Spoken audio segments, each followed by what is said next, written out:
Saieed Ali. I am your host, Saeed. We do want to thank you for joining us, viewers. Remember, we are live on Synergy Network from 7 to 8 p.m. Monday to Friday, and are on the next day from 11:30 a.m. to 12:30 p.m. So, straight in the updates tonight, viewers. The Scarborough General Hospital in Tobago is in emergency mode due to a surge in admission that has filled its medical and surgical wards. The Tobago Regional Health Authority declared the status on Tuesday night, suspending elective surgeries and urging the public to avoid the A&E for minor issues. Health Secretary Dr. Faith acknowledged the strain on staff and resources. She said, longer patient stay have reduced bed availability. The Ministry of Health confirmed no similar surge in Trinidad and is monitoring the situation. Tobago Hospital has 130 beds, making it vulnerable to fluctuation in occupancy. There's one, viewers. Update number 2. Starting August 15, 2025, Caribbean Airlines will offer non-stop flights between Dominica and Puerto Rico up to 3 times weekly, and more non-stop flights between Dominica and Trinidad with onward connection to New York. On a release, the airline also launched additional Trinidad-Miami flights from June 19th, operating Thursday and Sunday to meet high demand during the vacation season. You know, we as Trinbagonians, we love to travel during the vacation, July-August holidays. So Carl has decided to add on more flights just to accommodate the citizens of Trinidad and Tobago. So viewers, we're going into some current affairs news now.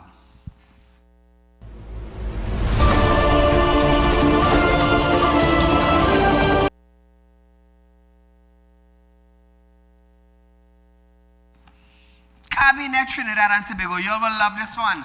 All the field side is come here and just make noise. But no, let me tell you something. This is the only show in Trinidad and Tobago that will just push for something and get it done. For the last 8 years, we have been doing that.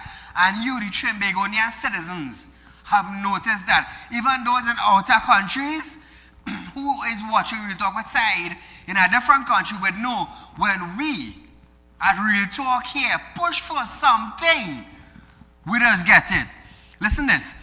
Cabinet has approved the amendment to the Motor Vehicle Traffic Act. Speaking at a post-cabinet briefing on Thursday, Transport and Civil Aviation Minister Eli Zakur revealed the current number of violations and demerit points under the Act. Listen to this. Under the Motor Vehicles and Road Traffic Act 4850, there are currently 99 violations or offenses. 69 carry demerit points, 63 violations, and 6 criminal offenses. Cabinet has approved the Motor Vehicles and Road Traffic Amendment to the 9th Schedule, Order 2025. Now, viewers, the minister also says once he signed the order, the Act will be amended by deleting the demerit points from all violations, including the 6 criminal offense. Listen to this now. Those 6 are driving while disqualified from holding or obtaining a driving permit, driving while under the influence of drug, driving or being charge of a vehicle with your blood alcohol level exceeding the limit, failure to provide a specimen of breath or blood, failure to submit for breath analysis, and careless driving.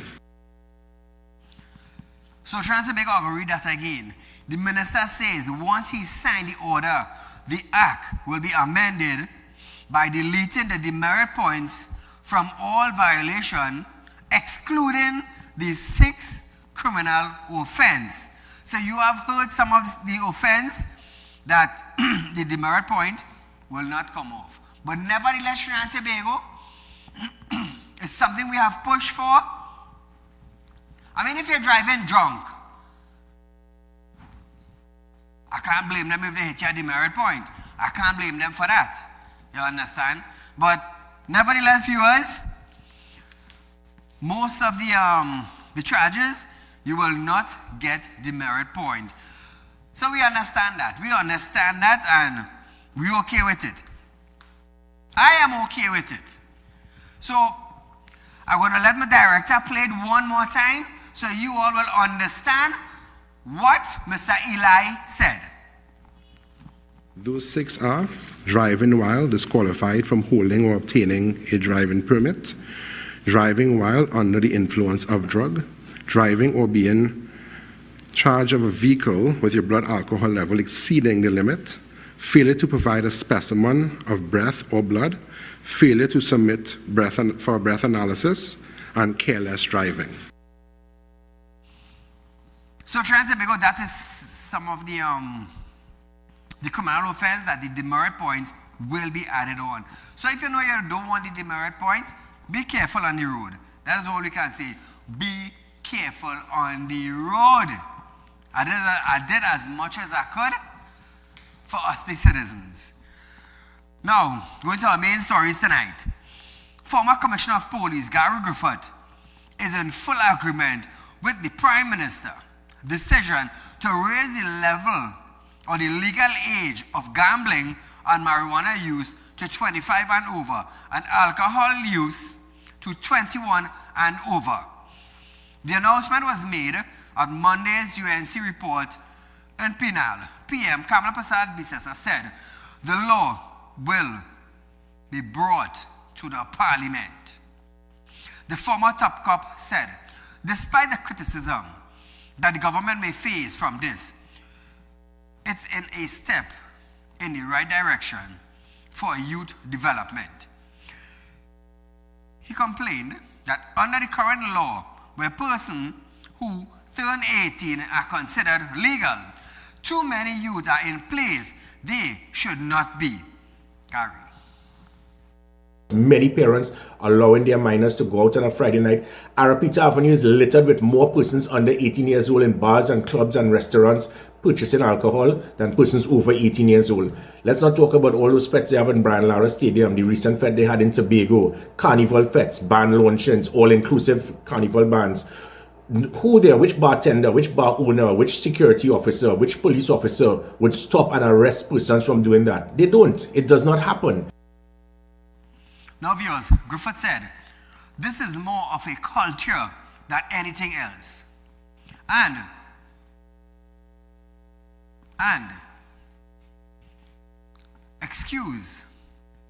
executing of this new law is more important than its implementation.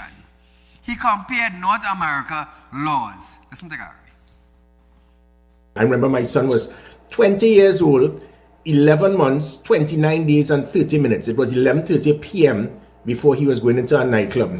And they looked at his ID card and told him he needs to come back in half an hour. You know why? Because there are consequences. If you allow a minor to go into a nightclub, into a bar, into a restaurant with alcohol, and you're selling alcohol to them, you can lose your license. That is how serious it is up there.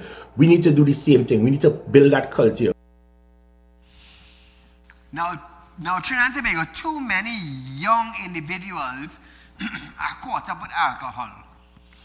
Too many young individuals, when you drink 2 beer or 1 beer, you cannot control yourself.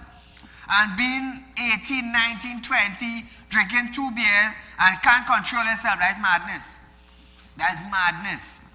So what Kamala is doing, she's making sure that the youths understand responsibility at a young age. And I don't blame her for that.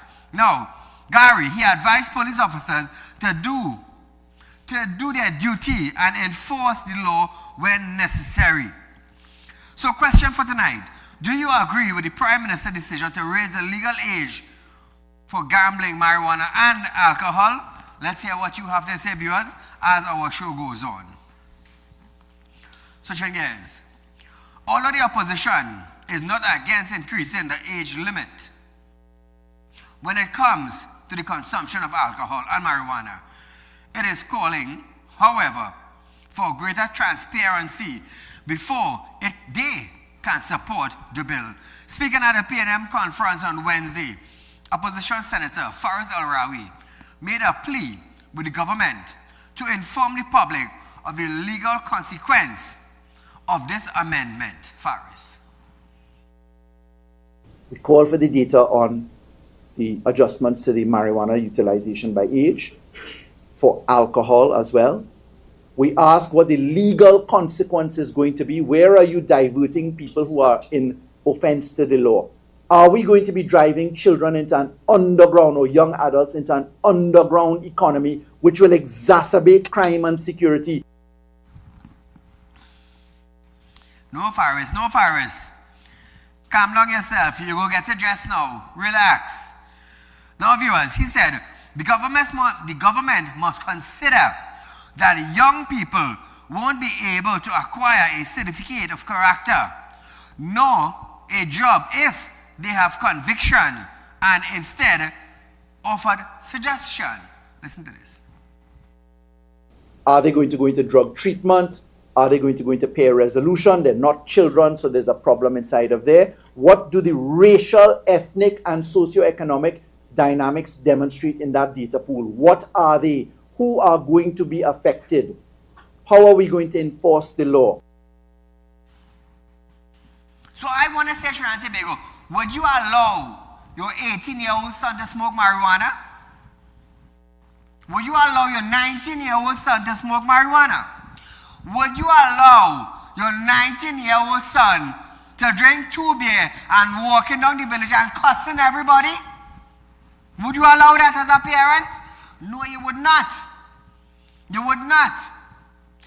The UNC administration is putting things in place as we call a youth of responsibility. That is what they are doing. If they catch you drinking at a young age, who fixing that? The parents?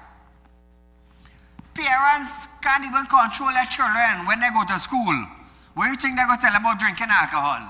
Leave them now, they're young. Really? But when they go in school now and bully some other children, and somebody else deal with your children, you want to go and deal with the person who they beat up. Serious? Nah, I don't think so. Responsibilities are a heck of a thing. If they catch you drinking alcohol, there is something they call AA meeting. Go to the meeting. Go to the meeting. You see, we have too much delinquents in Trinidad and Tobago who rather sit on the block and drink 2 beer than go to work. That's what we have. Nobody taking responsibility into their own hands. And under the PNM administration, nobody was responsible. Trinidad and Tobago almost went haywire. We almost went haywire. We have the Prime Minister, Kid Rowley, former, saying, meet me on the pavement, we're going to deal with this. That's leadership? No. No, that's not leadership.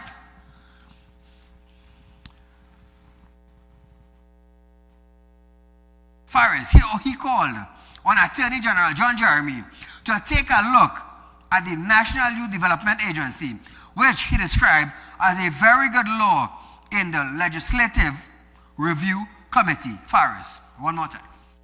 We left a very good law in the Legislative Review Committee, and that is the National Youth Development Agency, where we deal with how we treat with young people, both on a voluntary standard and on an involuntary standard where the courts refer you for national service or other positions. There's an excellent law that was intended to treat with that cohort of people that find themselves in difficulty. You know, one thing I would say about Faris, when the UNC brings something, he always have an answer back.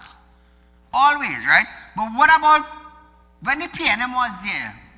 You all refused to fix anything. The PNM refused to fix anything in Trinidad and Tobago, but everything now is a problem. Why? Why? So viewers, we are going for a short commercial break. When we come back, Firearm Expert backs FUL reform. More when we return.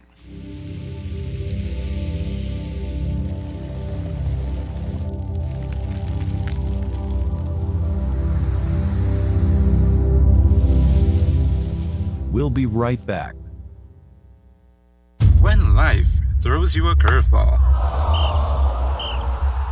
and you need a clear path forward, trust Real Talk Wrecking Service to get you back on track. Whether you're stuck on the roadside or dealing with an unexpected breakdown, our 24/7 wrecking service is just one call away.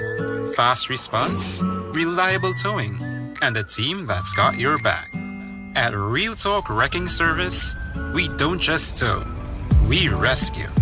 Real Talk Wrecking Service, your lifeline on the road to recovery.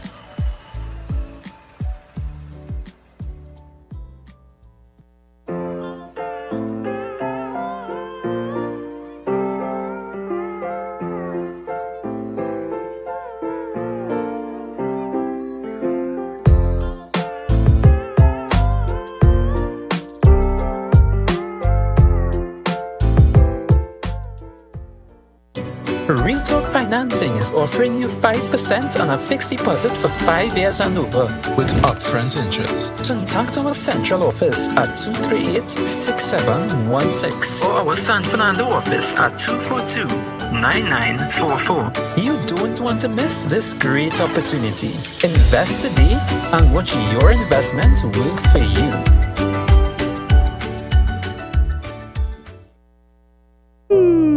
Tired of wasting precious time at the bank applying for a loan, only to be denied? We understand your frustration. Here at Real Talk Group of Companies, we take a different approach. Contact Saieed, Managing Director of Real Talk Group of Companies and licensed moneylender at 238-6716, 242-7690 or 339-1670. Feel free to visit our office at number 14 Carney Savannah Road, Chaguanas, or number 132 Superior Road, Victoria Village, San Fernando.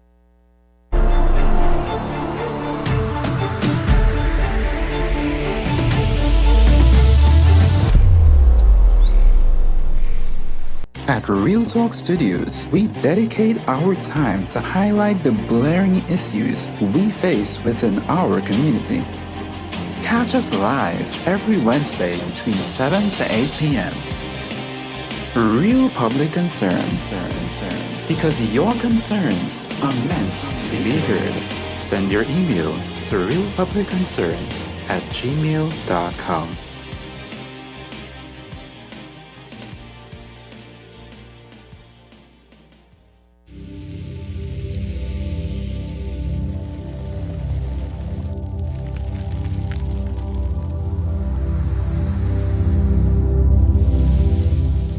Welcome back. So, Trinidad and Tobago, I just want to shout out some police officers from the Highway Division in DAB. So, Inspector Jitman Singh, Sergeant Lokul, Corporal Chedi, Sergeant Harry Lal, and also Taliban. These are very hard-working officers, viewers. They are from the Highway Division. They are based in DB. I just want to give them a little shout out tonight. Let me tell you, some really, really hard-working officers. When I say you can trust them, you can trust them. They're on the road every day, making sure Trinidad and Tobago is safe. That's what I like about these officers and them. Also, we have some officers to shout out from Mayaro District, but in the other 15 minutes of the program, viewers, we're going to shout them out. The local firearm industry is in agreement with Prime Minister Kamla Prasad Bisesa that the process of obtaining a firearm user's license often depends on the discretion of individual police officers, even when application meets all the listed criteria. This is very, very true. Now, contracted for comments, firearm expert Paul Nahus shared his take on this and says additional measures are needed to ensure that every applicant is treated fairly and assessed based on the merit of their need for an FUL. Listen to this. So the Prime Minister is quite correct in what she has said, that there are persons who have been denied a firearm license simply because there was some type of bias introduced by an investigator. They would have fulfilled all the criteria, all the documentation, and in some cases, and not in the majority, the minority, but in some cases, an investigator may have arbitrarily not recommended them because of introducing a personal bias that was not explained or cannot be explained. And the commissioner, based on that, because remember, the commissioner does not go himself or herself to investigate. They have to depend and lean on those recommendations. And based on that, the commissioner would have done what he or she thought was correct in denying. Now, there is a need for proper rationale and proper objective measure. Now, viewers, Nahu said he has worked with several clients who complain about the slow process and the lack of transparency around their rejection.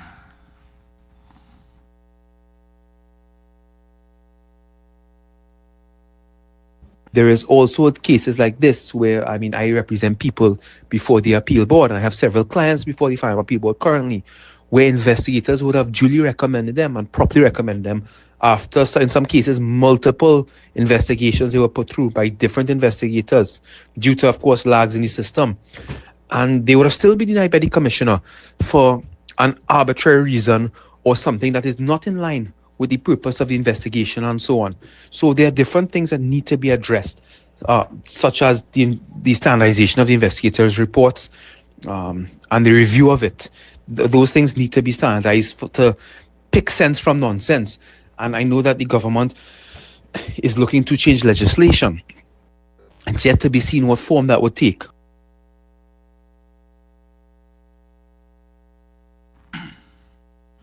Hello?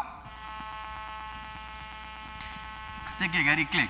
So Trinidad and Tobago, meanwhile, speaking on Stand Your Ground legislation against home invasion on Monday, the Prime Minister said the Home Invasion Bill 2025 is drafted and ready to be issued for consultation. It will be presented to the Cabinet on Thursday and brought to Parliament in September.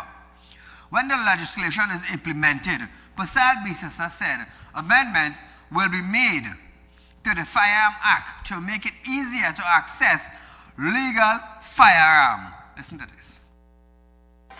So then you can legally rock it back, empty the clip, legally.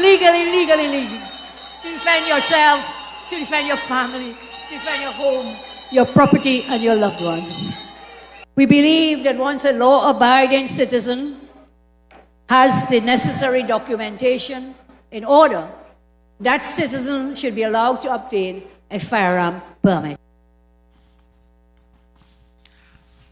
Once you said empty the clip and stand your ground, I remember Renuka, Sagram Singh, Cinder lady.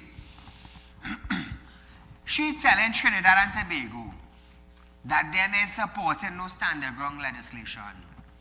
She said them was ruling the parliament, which means the PNM ruling the parliament. So I wonder if a bandit ever went in Sagram Singh house.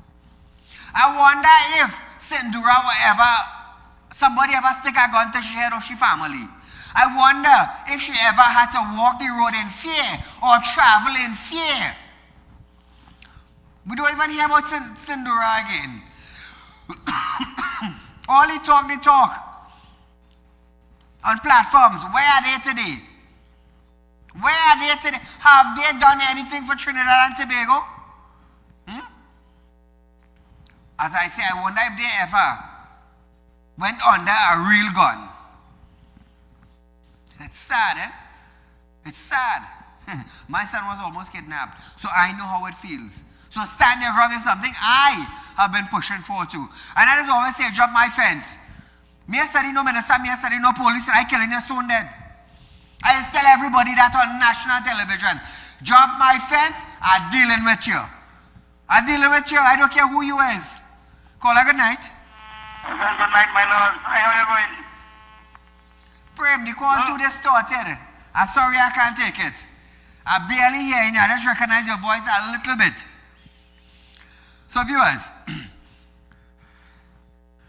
last Thursday, Police Commissioner Alyssa Grovero received all pending firearm application files that contain valid supporting document for approval. These files were then returned to the police firearm permit unit for assurance. So Trinidad and Tobago, like I said, from inside sources, Grovero is working. We just need to give him a little time to settle in office. It wouldn't happen 1 month. It wouldn't happen 1 month. 2 months, 3 months. Let me tell you something. The man is going to get things done. He is, thus far, he is working. I have my connection and I tell you the man working. You ever call it? Call it good night. Good night, Mr. Said. Great program, and I know you're very happy tonight, just as many of your viewers and supporters of your program, they are very happy tonight. So those offenses that are retained, we're happy with that. Everybody happy with that. Many citizens are happy with that, and we have no problem with that. And you fought a good fight, and we win. But some of the callers and viewers of your program, they want the minister to add to that list these brain dead who passing up and down the road and want the citizens of this country to suffer from mental health issues. They must be added to that list. So I hope the minister, and I know, Mr. Said, you getting so many things done in this country.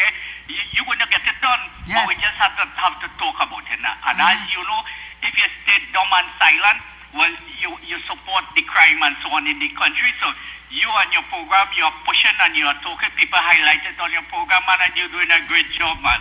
And I want the citizens of this country, the viewers of your program, tell your neighborhood, your brother, your sister, your family, this entire country where you all live, to sit down at 7 o'clock evening school children and look at Real Talk, where they will learn so much about current affairs. They will learn so much about the past politicians who destroyed this country so badly, and they are shameless. Every day they're criticizing and condemning everything in this country. So citizens of this country, you all get on board and look at Real Talk. Mr. Sai, God bless you and your staff. Keep up the great work you are doing to make this country a better place for all of us. Thank you, my friend. So viewers, we are going for a short commercial break. When we come back from this break, Beckles, what did Moody visit cost taxpayers? We go have some bacchanal after this.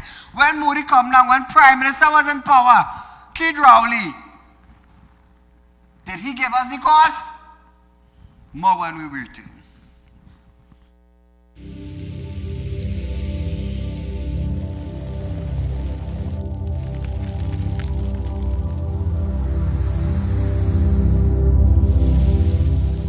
We'll be right back.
Real Talk Financing is offering you 5% on a fixed deposit for 5 years and over with upfront interest. Contact our central office at 238-6716 or our San Fernando office at 242-9944. You don't want to miss this great opportunity. Invest today and watch your investment work for you.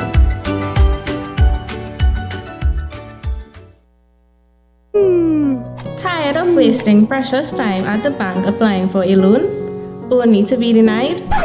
We understand your frustration.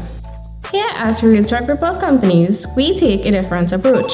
Contact Saieed, Managing Director of Real Talk Group of Companies and licensed moneylender at 238-6716, 242-7690 or 339-1670. Feel free to visit our office at number 14 Carney Savannah Road, Chaguanas, or number 132 Superior Road, Victoria Village, San Fernando. When life throws you a curveball and you need a clear path forward, trust Real Talk Wrecking Service to get you back on track. Whether you're stuck on the roadside or dealing with an unexpected breakdown, our 24/7 wrecking service is just one call away. Fast response, reliable towing, and a team that's got your back. At Real Talk Wrecking Service, we don't just tow, we rescue. Real Talk Wrecking Service, your lifeline on the road to recovery.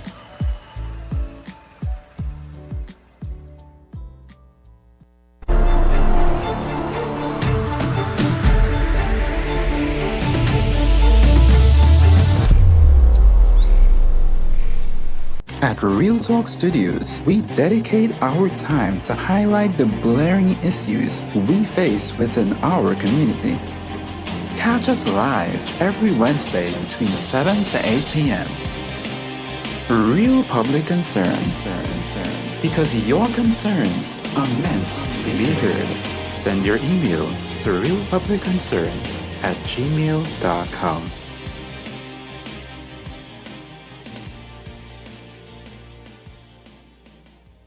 When life throws you a curveball and you need a clear path forward, trust Real Talk Wrecking Service to get you back on track. Whether you're stuck on the roadside or dealing with an unexpected breakdown, our 24/7 wrecking service is just one call away.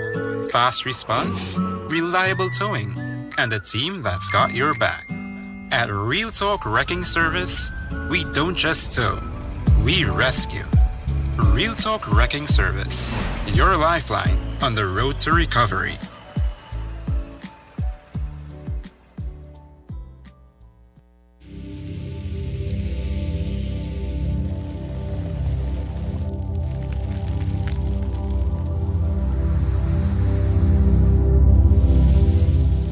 Welcome back. So Trinidad and Tobago, remember, Real Talk is offering 5% on a fixed deposit. Interest up front, viewers. You cannot go wrong with that. Like I said, it would not be around for too long again. Those of you who want to invest, now is the time to invest. Also, viewers, Real Talk Group of Company recently purchased a yacht, right? And I am just doing one or two little neaten up on the boat, touch up, bring it up to my standard. So very soon, viewers, you have the video? Very soon, Real Talk Legend Yacht will be available for rental. Yes, you heard it, for rental. So we have a yacht on the water, viewers. We had a little while now, but I just decided have a boat put on doing nothing. I mean, we could make some money with it down the island. Now, Trinidad and Tobago, I want you to understand something.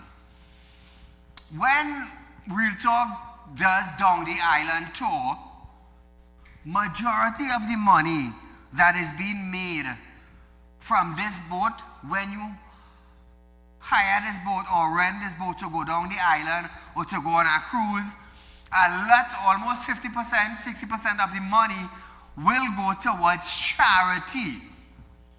So So for the month of July, August, whatever rental we get from this, we want to be able to help school children or the less fortunate family with school books and uniforms and shoes. So hopefully by next week, viewers, our boat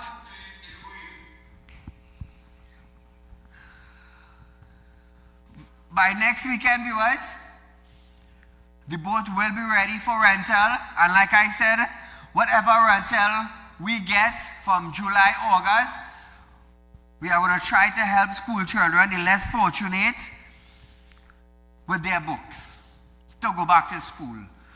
Kamala said children will be getting laptops, but we're going to try. We're going to try school books, bags, uniform, whatever it is we could assist with, we will try our best.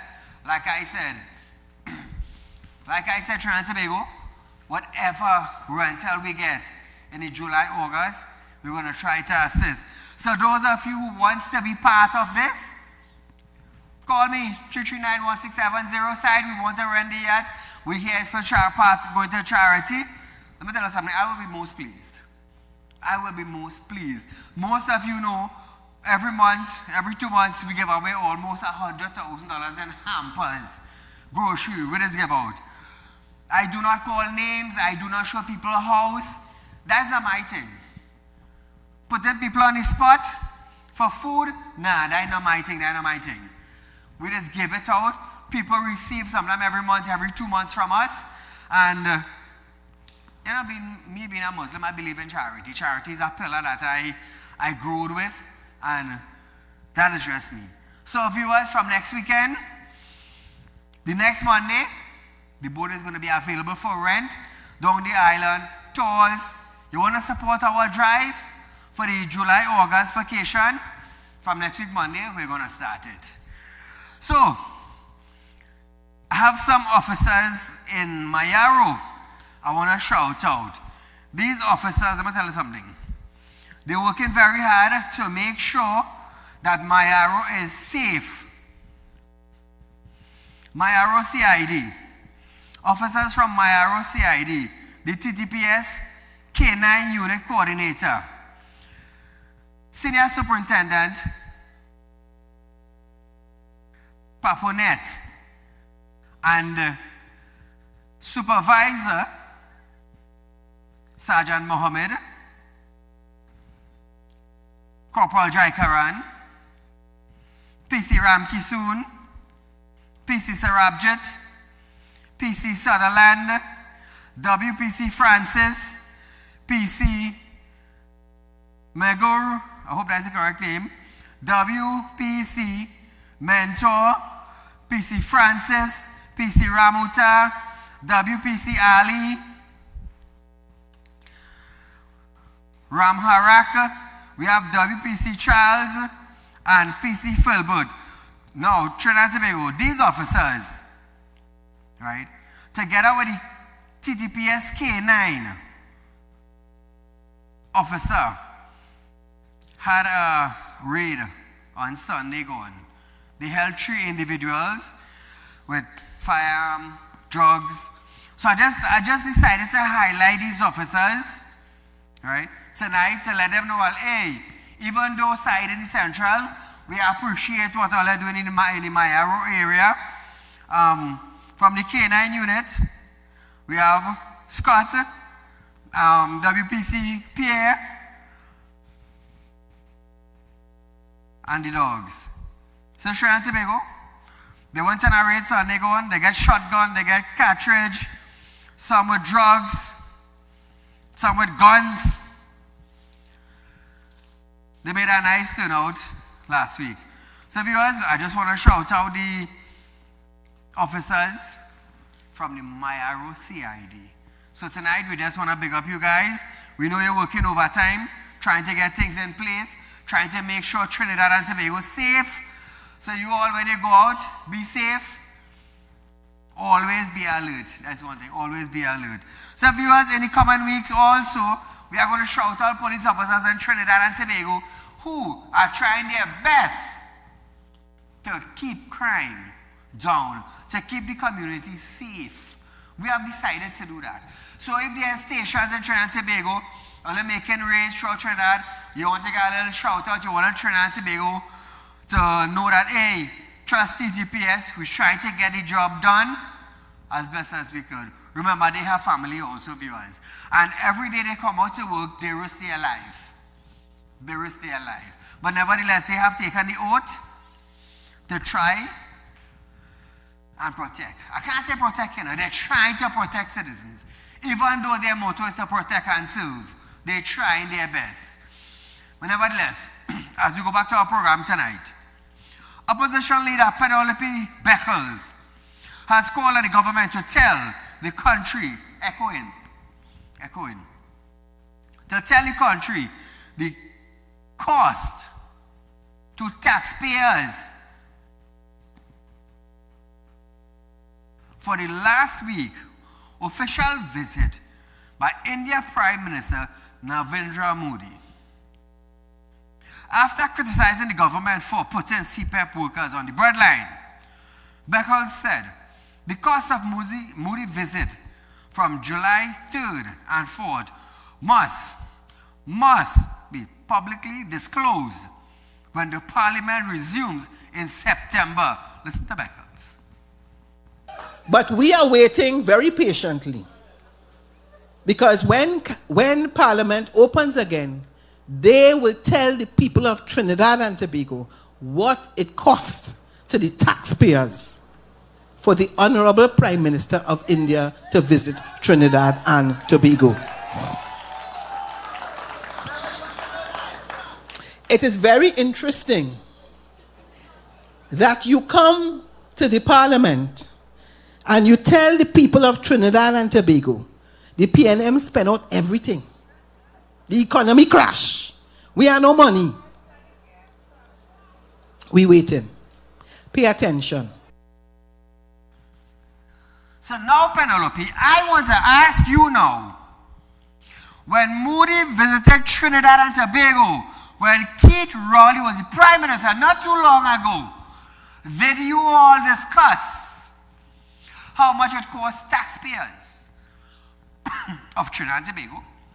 Did you all tell Trinidad and Tobago how much it cost? I believe no, you all didn't. You all didn't tell Trinidad and Tobago how much it cost. But you're trying to tell UNC Prime Minister, you have to tell the citizens. Wow. It's just wow.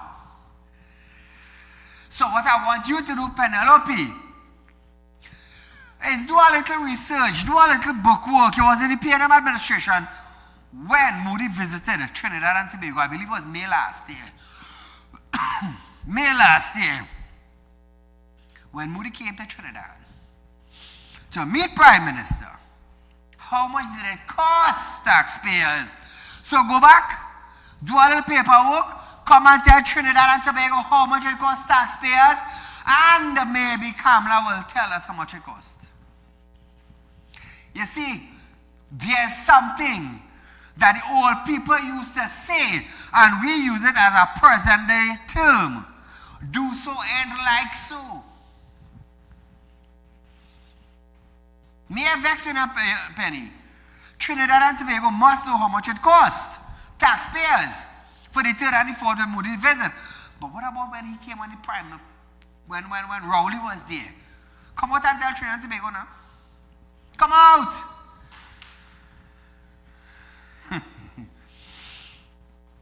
The PNM political leader accused Prime Minister Kamala Persad-Bissessar of political hypocrisy over Modi's visit, citing the award of the India Prime Minister of the Order of the Republic of Trinidad and Tobago, ORTT, the nation's highest award.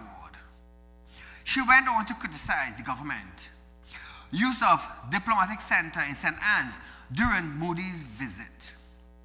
Beckles said, on assuming office, the Public Utility Minister Barry Patharad had publicly declared the same building as unfit for use. Listen to this. Remember what he said? It is unfit. This ain't working, that ain't working. Where did they take the Prime Minister of India? All you paying attention? Not the same diplomatic center that was not functioning, that wasn't fit for the Honorable Prime Minister to go to. They tried to give us the impression that when our former Prime Minister, Dr. Rowley, left that place, they tried to give you the impression that it was not fit for human consumption. It was not fit for human consumption. I want never drinking anything there. Huh? Not fit for human consumption, Penny. Oh gosh, man. Oh gosh, man. Use a different word now. Cheers. Now Trinidad and Tobago. The opposition leader then recalled that in 2021, under the then Prime Minister Dr. Keith Rowley, the India government donated 40,000 COVID-19 vaccine to Trinidad and Tobago. She said this was never supported or acknowledged by Prasad Bisesa. So what I want to ask, where did the $3.6 billion go, Penny? I'm asking you to ask Clongenbert. That is what I'm doing. Call her good night. Mr. Said. Go right ahead, my friend. Londonville caller here. You're live. Just to be brief, I don't know if the Ministry of Education is aware of the exorbitant registration fees that the parents have to pay in order to register their children. I mean, there's a particular school in Central, I will not call the name, but they are charging quite an exorbitant fee to register your child. And secondly, what school? I don't know if you would have gotten any information with the online tax, that 7% if it was removed or not. So that is my contribution. Have a great time, Mr. Said. Great work. Thank you, but see if you can find out what school. Trinidad and Tobago. I'm going to tell you something. We need responsible government. We don't need a doke government. We need a representative that would get things done. That is what we need. Whether it's the UNC, whether it's PNM, we need to get things done. Because I'll tell you something. A party is selected by the people. We had the PNM administration for 9 years. General election call, the citizens of Trinidad and Tobago did not like what the PNM party was doing to the citizens. So the citizens made a choice to vote out the PNM and vote in the UNC. So the UNC has been in office for approximately 2 months. Right? 1 month again. I am giving them 3 months. And after, I am going to ask them, what was their accomplishment within 3 months?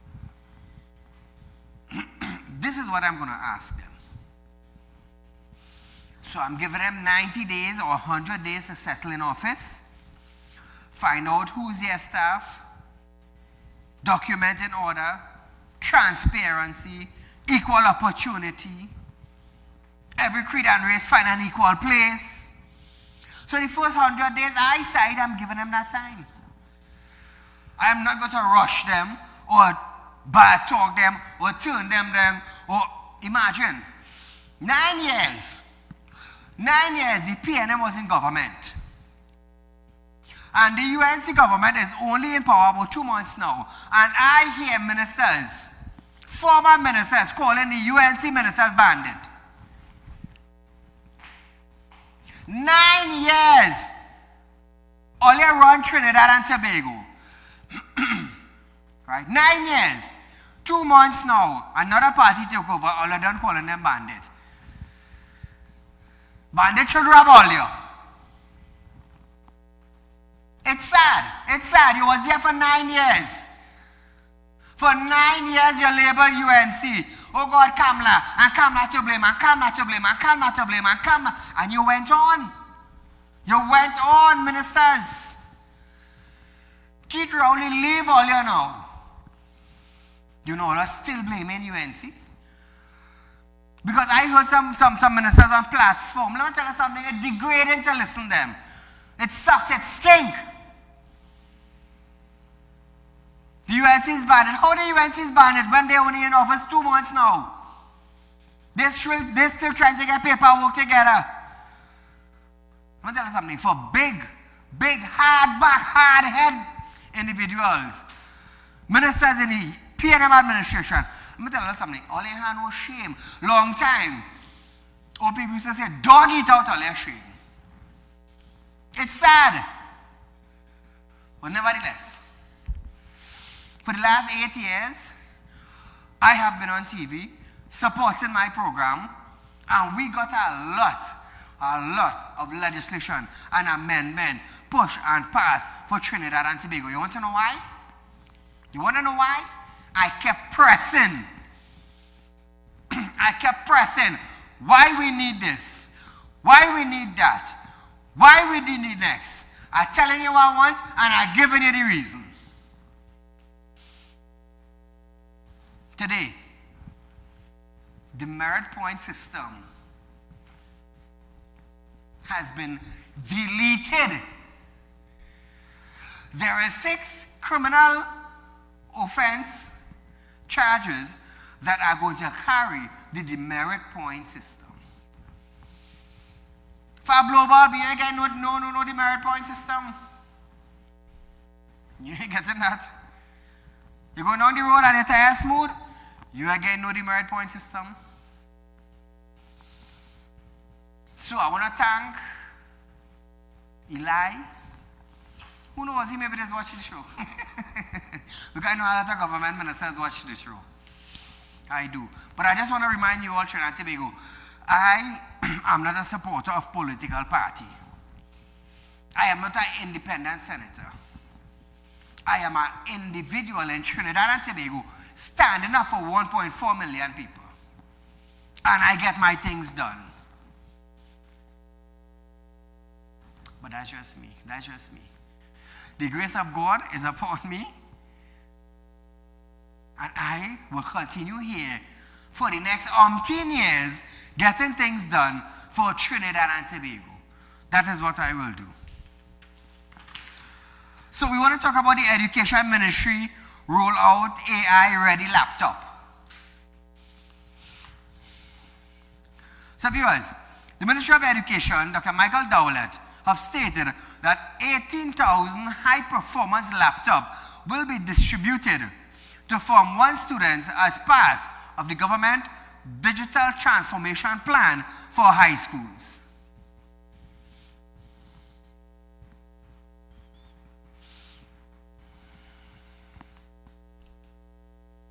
We are in the process of procuring 18,000 laptops, not with minimum specs, but with high-performance specifications that can run learning platforms, productivity tools, and AI-powered applications.